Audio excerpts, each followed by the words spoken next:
কিন্তু তুমি এতক্ষণ কাঞ্চো করলে গা মাম্মা? মাম্মা মাম্মা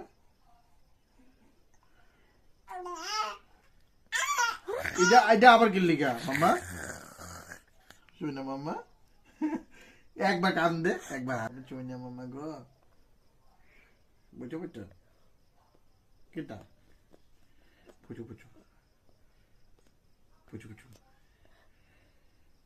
পুচু পুচু পুচু পুচু। এই এই দাঁত নাই, ফিস ফিস করে হাসে, মুখে তো সব বাতাস বেরিয়ে থাকে। বাহুবলি বাহুবলি বাহুবলি।